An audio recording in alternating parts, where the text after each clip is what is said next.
जब कोई अच्छा सा शुभ दिन होता है या मेरी कोई छोटी मोटी मनोकामना जो मैंने भगवान से मानी हुई रहती है मेरी पूरी हो जाती है, तो धन्यवाद देने के लिए मैं एक छोटा सा उनके नाम से हवन करती हूँ। हवन सामग्री हमेशा मेरे पास रहती है और घर पे जितनी सारी चीज़ें अवेलेबल है बस उन्हीं सब से हवन करती हूँ। ऐसा नहीं है कि बहुत बड़ा विस्तार से कुछ करती हूँ। जो छोटा सा हवन मैं करती हूँ वही आप लोगों के साथ शेयर कर रही हूँ। हवन सामग्री में सब कुछ मिला दी और फिर जिस भी देवी देवता का नाम लेना है उनका नाम लेते हुए या जो कोई मंत्र आपको आता हो तो लेते स्वाह करते हुए ये हवन पूरी कर ली मैंने। अच्छा, कुछ भी करिए तो चीज़ें बहुत फैलती है, तो चारों तरफ देखिए पूजा के सामान फैल गई, पर फिलहाल इसे ऐसे ही छोड़ दूंगी, इसको बाद में समेटूंगी। मुझे जल्दी से किचन आना था क्योंकि मैंने किसी को आज खाना खिलाने के लिए बोल के रखा था, तो पहले जो चीज़ बनाई थी उन सबको हटा ली क्योंकि जो मैं बनाऊंगी वह मैं माता जी को भी थोड़ा सा भोग लगाऊंगी।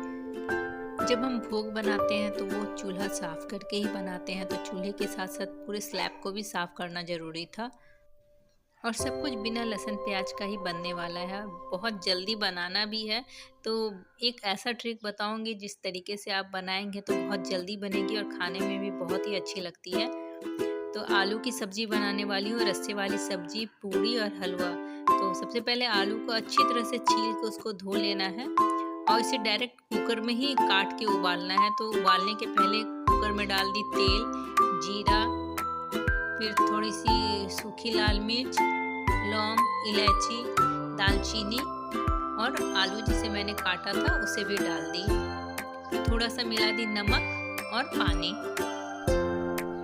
अच्छा, पानी इतना डालना है जितना मुझे पूरे सब्जी में ग्रेवी चाहिए और ऊपर से हींग तो मस्ट है।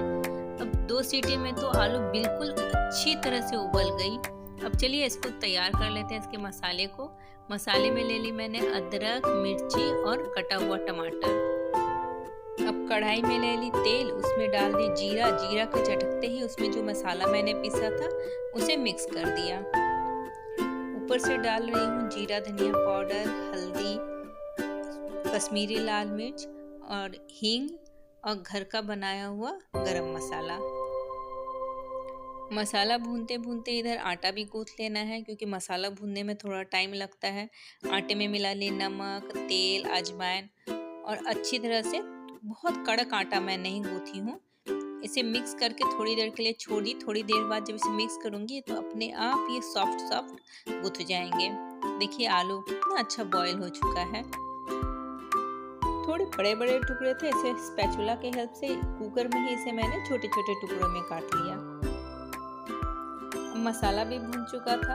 अब उबला हुआ आलू मैं उसमें डाल दूंगी और उसमें उतना पानी देख लूंगी, चेक कर लूंगी कहीं इसका ग्रेवी कम ना हो जाए, क्योंकि जब आलू उबलेगा तो थोड़ा सा आलू भी पानी को सोख लेगा। तो थोड़ा सा पानी और मिला दी मैं। अब दूसरी तरफ मैं हलवा के लिए सूजी को भून ले रही हूँ। बिल्कुल धीमी आंच में मैंने रवा को भूना है। ये सूजी नहीं है, रवा है। और ये हलवा बनाने का भी मैं इतना अच्छा ट्रिक बताऊंगी कि बिना मेजरमेंट के भी आपका बहुत ही अच्छा ये सीरा बनेगा। दूसरी तरफ सब्जी भी तैयार हो गई। बहुत ही सुंदर इसका कलर आया है, इसका थिकनेस आया है और खुशबू भी इसकी बहुत अच्छी आ रही है। तो यदि धनिया पत्ता हो तो इसके ऊपर डाल दीजिए। मेरे पास नहीं है इसलिए मैंने डाला नहीं है, लेकिन अब बिना धनिया पत्ते के भी बहुत अच्छी ये बनी थी। तो रवा में मैंने मिला दिया घी। घी आप अपनी क्वांटिटी के अनुसार मिला सकते हैं, कम ज़्यादा, क्योंकि जितना घी डालो उतना अच्छा बनेगा। तो बहुत ज़्यादा घी मैंने नहीं डाला है, बड़ा 2 चम्मच जैसे डाला है। और दूसरी तरफ मैंने जो आटा आधा गूंथ के रखा था उन सबको मिला दिया। बहुत ही अच्छा सॉफ्ट आटा गूंथ गया। और ये भी एक बहुत अच्छा तरीका है सॉफ्ट आटा गूंथने का। आटा को अच्छी तरह से मिला के, मतलब वो अच्छे से आपस में बाइंड हो जाए, उसे छोड़ दीजिए। कम से कम 15-20 मिनट के बाद उसे फिर से गूंथने से वो बिल्कुल सॉफ्ट आटा गूंथ जाता है। तो जितनी पूड़ियाँ मुझे बनानी थी मैं उतनी लोई काट के रख लेती हूँ। देखिए लगातार बारिश होती जा रही है। जब बारिश यदि लगातार होती रहती है तो एक चीज़ बहुत अच्छा होता है कि गर्मी थोड़ी कम हो जाती है, तो उसमें खाना बनाना थोड़ा अच्छा ही लगता है, बहुत परेशानी नहीं होती है। तो बहुत अच्छा झमझम झमझम बारिश की आवाज़ होती जा रही है और मेरे किचन से देखिए सीनरी देखने में तो बहुत ही अच्छा लग रहा है। तो इन सीनरी को देखते हुए खाना बनाने में भी अच्छा खासा मज़ा ही आ रहा है। जब रवा का कलर बिल्कुल चेंज हो गया, मतलब सुनहरा लाल रंग का हो गया, तब इसमें मैं मिक्स कर दूंगी दूध। और दूध की क्वांटिटी जो रहेगी वो रवा की क्वांटिटी से 3 गुना ज़्यादा रहेगी। शुरू में तो बहुत ज़्यादा ज़रूरत नहीं पड़ती, बस इसे मिला के छोड़ दीजिए। हाँ, जब रवा दूध को एकदम खींचने लगती है तब इसे हिलाना ज़रूरी होता है। साथ ही साथ दूध में मैं मिक्स कर दी चीनी। मीठा तो अपने स्वाद के अनुसार दे सकते हैं। हाँ, जब दूध बिल्कुल सूख गया तो लगातार हिलाते हुए मेरा हलवा भी बन गया। तो चलिए, मेरी पूरी सब्जी हलवा मिलकर बन के तैयार हो गई। जिसे मैंने खिलाना था मैंने उसे खिला भी दिया। अब आई मेरी बारी। थोड़ा सा रेस्ट करने के बाद मैं फिर से आ गई किचन में, क्योंकि मैं अपनी किचन ड्रॉअर को अच्छे से ऑर्गेनाइज करना था, इसकी सफाई भी करनी थी। किचन ड्रॉअर में मैंने किसी भी तरह का मैट नहीं डाला हुआ था, तो मैं अपने किचन ड्रॉअर के लिए मैट भी खरीद के लाई थी, तो उनको भी मुझे डालना था। बोले चलो आज इस काम को भी निपटाया जाए। तो सबसे पहले फर्स्ट शेल्फ से मैंने सारी चीज़ को बाहर निकाल दिया और मैट को डाल के उसका मेजरमेंट ले ली। सामान रखने के पहले सबसे पहले मैं नीचे लक्ष्मण रेखा लगाई, क्योंकि आजकल बहुत चींटियाँ हो रही है, तो मैट के नीचे रहेगी तो उस वजह से चींटियाँ भी नहीं आएगी और चीज़ों को यूज़ करना भी आसान रहेगा, क्योंकि कितना भी हो वो पॉइजनस होता है। तो डायरेक्ट सामान के साथ वो टच में ना रहे तो ज़्यादा अच्छा होगा।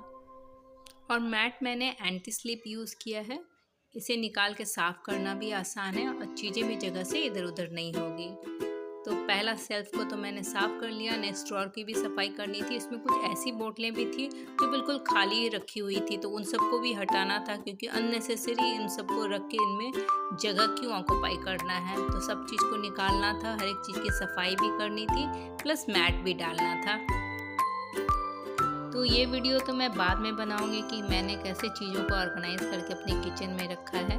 आज तो मेरी सफाई की प्रोग्राम है और कुछ ऑर्गेनाइज़र भी मुझे बनाना है। तो चलिए आपको बताती हूँ कि आगे मैंने और क्या ऑर्गेनाइज़र बनाया है।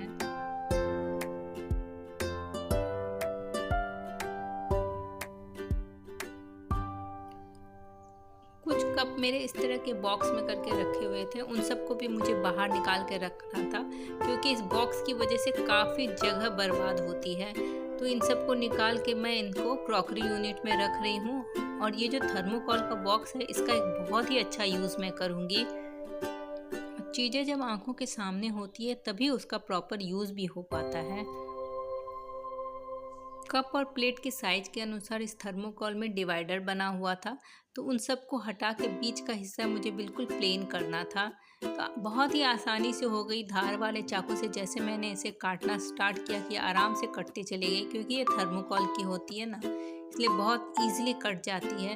तो अंदर के सारे डिवाइडर को हटा दी। उसके नीचे मैंने एक पेपर को डाला। देखिए उसके ऊपर मैंने क्या रखा है।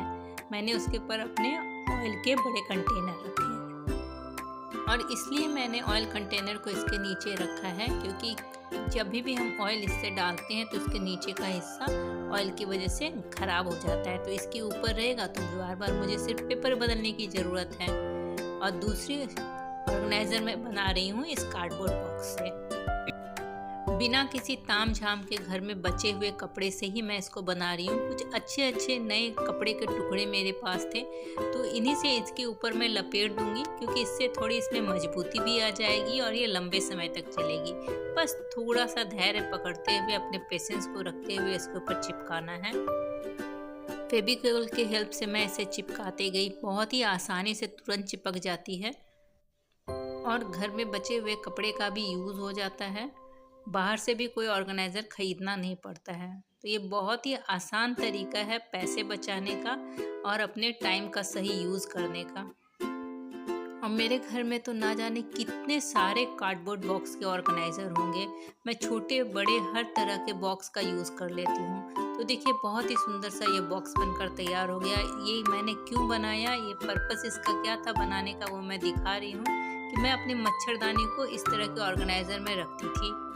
हमारे यहाँ बहुत बारिश होती है। बारिश खत्म होने के बाद बहुत मच्छर बढ़ जाता है, तो किसी भी तरह के केमिकल को यूज़ करने से अच्छा है कि मच्छरदानी का यूज़ किया जाए। तो जिसमें मैं मच्छरदानी रखती थी वो बहुत ही उसकी हालत बुरी हो रही, उसी के रिप्लेसमेंट में मैंने इस बॉक्स को बनाया है। आपको ये मेरा वीडियो कैसा लगा? यदि अच्छा लगा तो प्लीज़ मेरे चैनल को सब्सक्राइब कर लीजिएगा और कमेंट करके बताइएगा कि आपको मेरा वीडियो कैसा लगा।